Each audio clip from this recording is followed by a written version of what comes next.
നിങ്ങൾ ഒരു പ്രൊഡക്റ്റോ ഒരു സർവീസോ വാങ്ങിയതിന്റെ പേയ്മെന്റ് ചെയ്യുമ്പോൾ നിങ്ങളുടെ കാർഡ് പേയ്മെന്റ് ആണെന്നുണ്ടെങ്കിൽ 2.5% അധികം വേണമെന്ന് പറയുന്ന ഏതെങ്കിലും കമ്പനികൾ ഉണ്ടെങ്കിൽ, അല്ലെങ്കിൽ നിങ്ങൾ അങ്ങനെ പറ്റിക്കപ്പെട്ടിട്ടുണ്ടെങ്കിൽ ഞാൻ പറഞ്ഞുതരാം, നിങ്ങൾ തീർച്ചയായിട്ടും അതിന് കംപ്ലൈന്റ് ചെയ്യണം.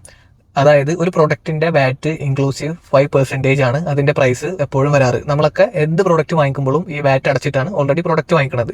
പ്രൊഡക്റ്റിന്റെ വിലക്ക് പുറമെ ഈ വാറ്റോ അതുപോലെ നിങ്ങൾ ചെയ്യുന്ന പേയ്മെന്റ് കാർഡ് ആണെങ്കിൽ അതിന്റെ 2.5%ഓ അധികം ഈടാക്കുകയാണെങ്കിൽ, നിങ്ങളുടെ കയ്യിൽ നിന്ന് ഈടാക്കുകയാണെങ്കിൽ ചെയ്യേണ്ടത് ഇത്ര മാത്രമേ ഉള്ളൂ.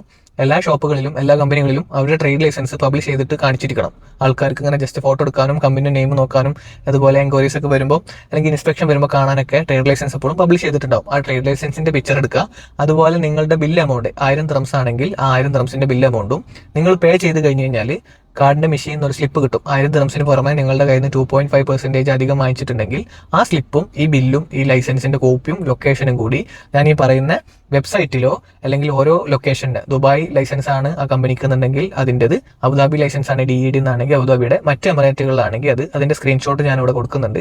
അതിലേക്ക് കംപ്ലൈന്റ് ചെയ്യാം. നിങ്ങൾക്ക് മെയിൽ അയക്കാം. ഈ കോൾ സെന്റർ വഴി അവരെ വിളിച്ചിട്ട് കംപ്ലൈന്റ് ചെയ്യാം. തീർച്ചയായിട്ടും അവർക്ക് ഫൈൻ കിട്ടും. UAE ലോ പ്രകാരം കസ്റ്റമർ കയ്യിൽ നിന്നല്ല ഈ അധികം ചാർജസ് ഒന്നും ഈടാക്കാൻ അവർക്ക് യാതൊരു അവകാശവും ഇല്ല. നിങ്ങൾക്ക് നമ്മളുടെ എക്സാക്ട് പേയ്മെന്റ് എത്രയാണോ, ആ പ്രൊഡക്റ്റിന്റെ പ്രൈസ് എത്രയാണോ, വാറ്റ് ബില്ല് കിട്ടി കഴിഞ്ഞാൽ TRN ബില്ല് നമ്മൾ ചോദിച്ചു വാങ്ങണം.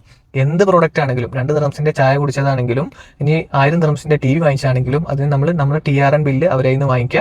ആ ബില്ല് വെച്ചിട്ട് തന്നെ നമുക്ക് കൺസ്യൂമർ പ്രൊട്ടക്ഷനിലൊക്കെ തീർച്ചയായിട്ടും ഇത് എപ്പോൾ വേണമെങ്കിലും നമുക്ക് ഫയൽ ചെയ്യാം.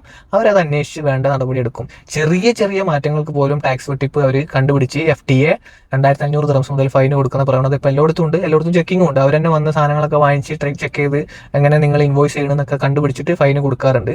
അപ്പോൾ ഇതുപോലെ ആരെങ്കിലും ഇനിയും പറ്റിക്കപ്പെട്ടു എന്ന് തോന്നിയാൽ ഈ ബില്ല് എമൗണ്ടും ഈ ഡീറ്റെയിൽസ് ഒക്കെ വെച്ചിട്ട് നിങ്ങൾ മെയിൽ ചെയ്തോ, അവർ അതിനുള്ള ആക്ഷൻ എടുത്തോളും. ഓക്കെ, അപ്പോൾ ഇത് അറിയാത്തവർക്ക് വേണ്ടി ഷെയർ ചെയ്ത് കൊടുക്കാം.